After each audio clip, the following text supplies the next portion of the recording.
Hello, welcome to the Faith Together podcast, sponsored by the Center for Faith and Family at Olivet Nazarene University. Hello, Lindsey. It's good to see you. It's good to see you too, Leon. And I'm thrilled to be here in the middle of our Advent series. Yes, we always have a lot of fun with our Advent series. We do unique things every year. It's true. And this year is no different. Yep. This year, our Advent series is called Oh Holy Night. And we're just really enjoying celebrating the Christmas story together. And today we have a special guest, our friend Braxton Cook. Hi, Braxton. Hi, glad to be here. So great to have you with us.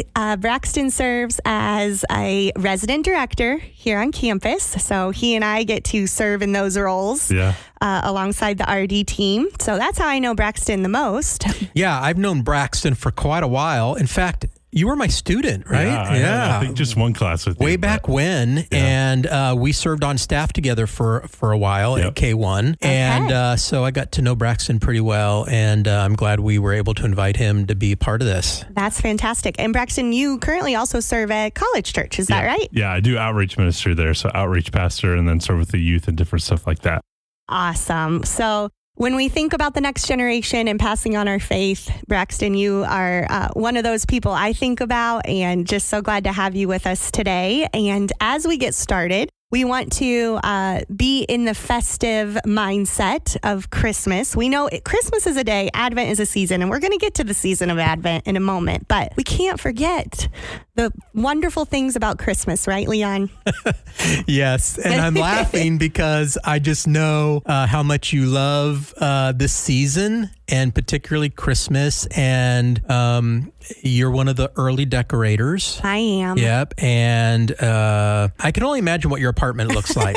Yes, yeah. We make it very festive for not only our family, but for the students too. And so speaking of all the festivities, we're going to jump into a fun tradition we like to do and we like to call Festive 4, which is a game where we share two favorite Christmas things from a specific category. Yes, and we call it Festive 4 because it's usually just you and I. Right. But we might needed to call it Festive 6 this year because we've had some guests that have joined in on this. But we'll still call it Festive 4. Boy, I'm having a hard time putting my words together today. Festive 4. Yes. So that sounds good. It's the tradition. It is. So today our category is two of your favorite Christmas treats. So Braxton, since you're our guest today, would you start us off? Yeah, I didn't have to think long. My grandma makes a lot of treats for Christmas. And so my favorite cookie that she makes is a German chocolate cookie. It has like the coconut on top and everything. And then my grandpa makes Chex Mix. So those are my favorite Christmas treats. Oh, those sound delicious. Yeah, those are good. Yeah, great ones. I would say mine are the cutout sugar cookies with the yummy frosting and getting to decorate those. We have a family recipe that I love to use. And then I also love just the fun, marshmallow fluff kind of desserts that you have that maybe are at the end of the pie table that you can just like put in with, your pie, with your cake, whatever it might be. But I just love those special desserts that you kind of just put all sorts of things in and it turns out great. So you both focused on sweets, and yes. I'm kind of a come and go when it comes to sweets. Sometimes I'm in the mood for them, but I like savory things a bit better generally than sweets. Mm-hmm. So I went a different direction on mine. So I went with cheese balls because it's like they don't exist until Advent. I mean, I don't know what it is. I never see them. And then at Christmas time, they just come out everywhere you go. All the parties, there's a cheese ball out there. And I like all the different varieties of cheese balls. And then the other thing that is, again, oftentimes a part of the Christmas celebration season are the meatballs. And I don't know what the sauce is, but in that sauce, they're usually in a crock pot. Oh, yeah. Yeah. So those little meatballs, I like those. Yeah, those are really good. It's kind of like people say they like to have dip miss. Have you heard of that before, where they make all kinds of different seasonal dips? Yeah. Okay. And that's what your treats remind me of. Yeah, it's like a little like hors d'oeuvres, appetizer meal. So these are usually the things you get when you have a small group Christmas party, and everybody brings their favorite stuff. Someone's got to bring the cheese ball. Someone's got to bring the meatballs. Yeah, absolutely. Well, now that we've had a minute to just think about all the things we love to eat at Christmas and all of our listeners are hungry, we can now jump into our topic for today, which is settling into our series here of Oh Holy Night. And we've been looking at this series through the words and the lyrics of Oh Holy Night and connecting that to the Christmas story. And so the lyric line we want to focus on this week from Oh Holy Night is "The weary world rejoices." And we're going to focus in on the story of Joseph, Jesus' earthly father. And so to center our hearts on this story, Braxton, would you read Matthew chapter 1, verses 18 to 25 for us? I'll read from the New International Version. This is how the birth of Jesus the Messiah came about. His mother Mary was pledged to be married to Joseph, but before they came together, she was found to be pregnant through the Holy Spirit. Because Joseph, her husband, was faithful to the law and yet did not want to expose her to public disgrace, he had in mind to divorce her quietly. But after he had considered this, an angel of the Lord appeared to him in a dream and said, "Joseph, son of David, do not be afraid to take Mary home as your wife, because what is conceived in her is from the Holy Spirit. She will give birth to a son, and you are to give him the name Jesus, because he will save his people from their sins." All this took place to fulfill what the Lord had said through the prophet. The virgin will conceive and give birth to a son, and they will call him Emmanuel, which means God with us. When Joseph woke up, he did what the angel of the Lord had commanded him, and took Mary home as his wife. But he did not consummate their marriage until she gave birth to a son and gave him the name Jesus. Thank you so much. Yeah. I really love just sitting in that text and remembering this part of the Christmas story. It can be easy to just look over Joseph's story and his part in it. And so I'm just curious to hear from you, Braxton, what stands out to you about Joseph? Yeah, I think we'll probably get into it a little bit more, but it's so interesting how quick Joseph was. He went to bed thinking about what the angel had said to him, and then as soon as he woke up, he decided to do it. But yeah, the way that the whole story kind of goes, it doesn't give you a lot of background. But yeah, to me, it's just cool how quickly Joseph listened to God. That it was just like a quick, yes, okay, I'll do whatever you're calling me to. But also it shows a little bit of the humanness of Joseph, that he was just a regular guy that ended up being a part of one of the best stories ever told. So I think that's kind of the parts that really stick out to me about Joseph himself. Yeah, I love that because that was some of what we talked about Mary last week too. Right. Just the quick obedience. Mm-hmm. Yeah. So we look at these stories kind of in hindsight, and I can only imagine what it would have liked to have been him, to have been this person that was so faithful to God, and now he's engaged or married, getting ready to be married to, and of course that's a whole different thing because their whole process is a little bit different in ancient Jewish tradition than what we're used to. But here he is being faithful to God, thinking he's connected through engagement or marriage to a woman who is also faithful to God, and then she ends up pregnant, and he has enough scruples, enough faithfulness to God to say, I don't want to publicly shame her, so we're going to do this kind of quietly. And the great intent that he has here, even before he's approached by the angel, and then his response. And you're right, Braxton, we don't get a lot of dialogue here. Right. We just kind of get Joseph who responds. And there are so many stories in Scripture where it kind of jumps, that tells us the narrative, the story, but leaves out some of the emotion that must have been associated with that. I think in particular of the Abraham and Isaac story where Abraham's going up the mountain with his son to get ready to sacrifice him. And there's really not much dialogue there. And I can only imagine the emotions that were going through both of them at that time. I think that's true for Joseph as well. Right. So as you think about that, Braxton, unfold the idea a little bit about the quiet faithfulness that he has, his just kind of instant response. What does that How does that speak to you? In what ways does that challenge you? Yeah. Well, I was trying to think about like what it looks like to be like, he was pretty much instantly obedient. And yeah, there wasn't a lot of like dialogue, or it doesn't really talk about the emotions that Joseph might have had. And I have to believe that I would assume that he knew the truth of who God is. And I think sometimes our quiet faithfulness comes from because we just know who God is. And we know who he's always been. I think recently that's something I'm learning a lot. That it's hard to make decisions sometimes, and like it's hard to do things, but we can do them because we know who God is. And Joseph knew who God was, knew what God was doing, and immediately believed what the angel had said to him. So I think the quiet faithfulness sometimes looks like just knowing the truth and believing in the truth of who God is and what he does, and who he is to us.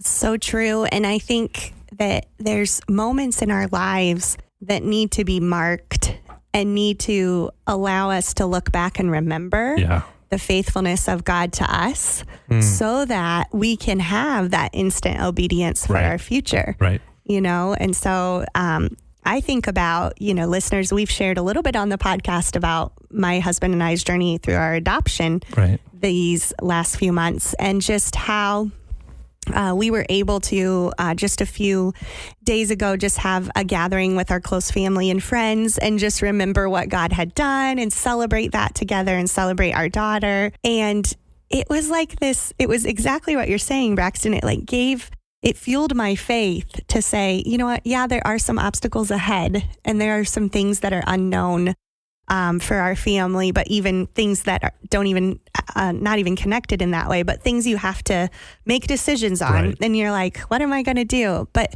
in those moments when I was like, but look at all God's been faithful to do so far. And like, we can't go wrong without it, with him moving forward. Right. Yeah, I think it is so important to mark those faithful moments when things are going well. So I talk to my students often about putting have you seen these stakes that have like either a pink or a red flag? Usually I think it's a pink flag in people's yards that are kind of marking the boundaries of the property. I think about those, and I think about driving a stake down in our lives, kind of in that moment where God has been faithful to us. And we can name it, we can put a date with it, whatever that may be, so that in those times in the future, when things are hard and maybe we don't see God working, that even though we don't see God's work in our lives at that moment, we can trust him because of his faithfulness in the past. So we know he's the God who was, is, and is to come, right? As scripture tells us. And so we can hold on to those moments. And I want to think that that's what Joseph did. Yeah. That God has been faithful to me throughout my life. This moment makes absolutely no sense to me. I'm going to be the laughing stock of the town because I'm going to continue to be with this woman who is pregnant before we've been together as a couple. And, but I'm going to hold on to it because God has always been faithful and can be trusted in this hard time. Right. Absolutely. Yeah. And I think for our listeners out there, those of you that are parents or love kids that are in your life, it's important to share these meaningful moments with our kids and to make that a part of your family culture and of your rhythm together as a family, because kids need to hear those stories because it will help to build their faith as they continue to grow. Yeah. We had a baptism at our church this past Sunday. Had a variety of ages. We had a child baptized, and then we had a grandpa who was 69 years old who was baptized, and others in between. And one of the things that I love about that is we do it as a community so that everybody can see it and everybody can celebrate. It's a bit of a party atmosphere, which is kind of different from what a lot of churches do for baptisms.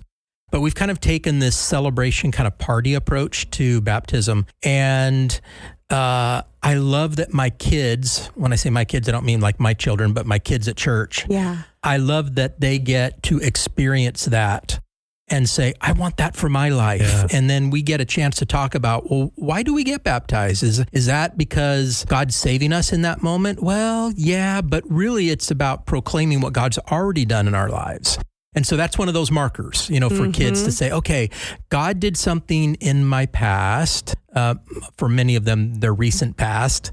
And now I'm going to be baptized, and that's going to be another marker in my life. So I can look back when things get hard and hold on to God in those moments. Yeah. Yeah, and I think for those of you listening, if Advent and Christmas time is a difficult season for you, for whatever reason, maybe it's grief, maybe it's just the year has been really challenging and there's tense relationships, there's just hardships around you. Take a moment today and just ask the Lord to show you where he's been faithful and remember some of those moments. And our prayer is that it would strengthen you, because I know I've been in those moments myself, and that does. It really helps to put your mind and your perspective on what's ahead. Right. So, well, I know that Joseph, there's so much more we could say, even though we don't have a lot there about him. But I am wondering, Braxton, where do you see yourself in Joseph's responses personally? Was it his courage, his hesitation, his obedience, or even his just quiet acceptance of what was going on? How do you see your story connecting with his? We know that the text is there to teach us a lot of things, and it's not just about us, but I think for the Christmas story, it's always fun to explore what it means to us personally. Right. I would say kind of like I feel like honestly, a lot of times I can have a mixture of all the different things that he felt. There's sometimes where I feel like hesitation in making a decision, or like trusting that I'm going the right way. There's also sometimes where I've been like, all right, this is the right decision, I'm just going to do it, or whatever it may be. And I feel like I like that, because I think often when we think about Bible characters, we often don't realize the like humanness of them. Like Joseph was a human.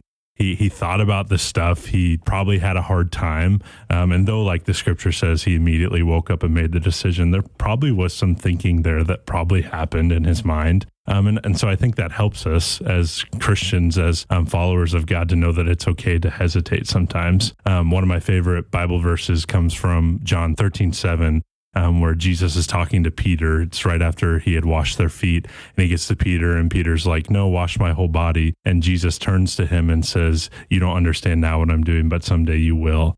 And I think that has always stuck with me, to realize that it's okay just to trust in God sometimes. And it's okay to just take that next step. And so I think sometimes it's okay to hesitate for a moment, but then also try to get yourself to take that next step, whatever it may be. But yeah, so I think a mixture of all the different things that Joseph went through, I've probably felt before, but would probably be more with like the hesitation, and then the courage or obedience of just making the decision to do what I feel like God's calling me to.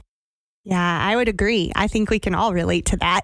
We can all relate to Joseph's story in that way. Thank you so much for sharing. Such an important character in the story. And as you said earlier, Lindsey, we often kind of overlook him, so he's just a man. Mary kind of has this obviously very special role. It's really about Jesus being born. And it's interesting because we even focus on the shepherds and the angels more than we do Joseph as well. Kind of interesting. He's almost like the forgotten character in the story. Right. But his place is so important in modeling for us true faithfulness, trust, acting on that trust. Even when you can't see, there's a song, even when I can't see your face, I feel your heart, or something along those lines. Yeah. I think that's what Joseph was doing. Yeah. And so parents, we have an opportunity here, as we talk about the Joseph story, to really help our kids to just recognize that even when they don't see God at work in their lives, that he can be trusted. And of course, as we've talked about quite a bit on our podcast, Lindsey, that comes from modeling. So it's when parents begin to live their lives in such a way where they are trusting God when they don't see what he's doing, that their kids then begin to learn that that's the way we approach God, that he really is faithful and he can be trusted. And so I just love the story of Joseph and the things that it has to teach us. I agree. And I think there's loyalty. He shows us even further in the story, right? When they flee and they go to Egypt so he can protect his family. And his story, even though small, shows us that loyalty, obedience, faithfulness to God are always worth it. Always worth it. Yeah. Well, thank you, Braxton, for being with us. It's been fun having you and spending some time with you. And if you want to explore the whole Advent season a bit more, I want to remind you, if you're a regular listener, if you're new, this will be a new information to you, but we have a great curriculum for parents, but really designed to be done as small groups of parents, but it could be done just in the home. Our great Advent curriculum that kind of walks a family through kind of the different days of Advent. So we're approaching this as a season more than as a day. Yes. And I think that helps us maybe address the whole Santa issue a bit when it comes to helping kids understand what the season of Christmas is really about. So you can find that curriculum at centerff.com. That's our website. Everything on the website is available to you for free because of the great, wonderful gift we received from Lilly Endowment in that grant. Absolutely. And you can also find on our website, centerff.com, a link to a special resource we talked about a few episodes ago, but it's called the Advent Blocks. And it's a great way to count down the season of Advent together as a family, focusing on the big story of Jesus coming to earth, all the way from the Old Testament until Jesus comes. And that's such a cool approach. It is. I love the meta narrative, the big story approach. Yes, me too. To the Christmas story.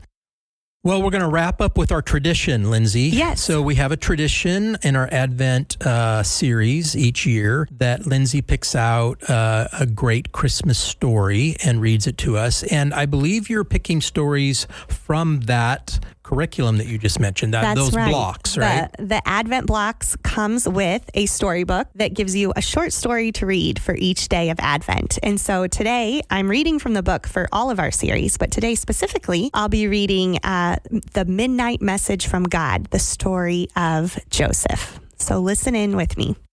God's special promise to Mary was, "Don't be afraid. God is coming to stay. Mary, you will get pregnant today." That was good news for Mary, but it sure seemed like bad news for a man named Joseph because, well, Joseph was planning on being Mary's husband.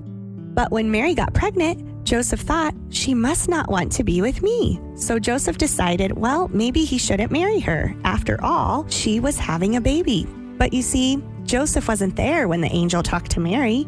He hadn't heard anything the angel had said. So one night, the angel decided to talk to Joseph himself. The angel waited until Joseph fell asleep. Then he waited some more. He wanted to make sure Joseph was really asleep. Then he waited just a little bit more, and finally he decided Joseph was completely, absolutely, honest and truly 100% asleep. That's when the angel jumped into Joseph's dream, completely surprising Joseph. Joseph's mind was suddenly filled with a dazzling light. Joseph could just make out a figure. It looked a bit like a person, but it was far too bright to be any person he knew. Then the figure spoke, "Hello, Joseph," and Joseph realized it was far too loud to be any person he knew too. That's when it hit him. This is an angel. Joseph had never seen an angel before. He buckled up for what he thought would be a nightmare. But the angel said, "Joseph, don't be afraid. I know you're worried about Mary having a baby. You think she's done something wrong, but that's not it at all. She still wants to be your wife, and she hasn't done a single thing wrong. So marry her. Trust me, God is behind this. And remember, God is always working in ways we wouldn't expect. You'll want to have a front row seat to what God is about to do." The angel explained that God was doing something new.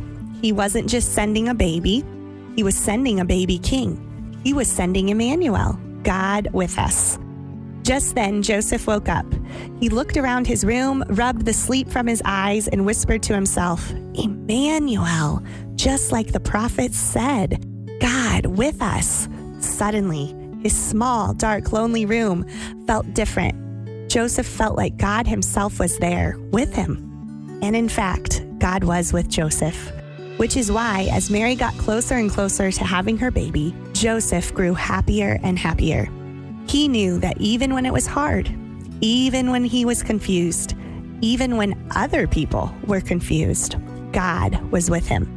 So Joseph and Mary got married, and as they waited for their baby to arrive, they prayed. For such a long time, God seemed far away, But now he has heard what we hoped and we prayed. God is coming to earth to stay. Thanks for joining us today on the Faith Together podcast. As we wrap up this episode, we want to remind you what we're all about. So Braxton, would you close us out today? When building faith, we are better together.